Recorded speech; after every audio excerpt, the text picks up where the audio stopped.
అందరికీ ఈరోజు మా సండే లంచ్ స్పెషల్ ఏంటో చూద్దామా.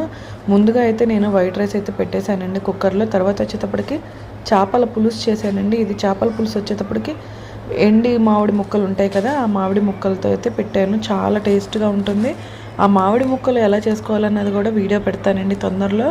అది వచ్చేటప్పటికి 1 year పాటు మనకి మామిడి ముక్కలు స్టోర్ అయి ఉంటాయి.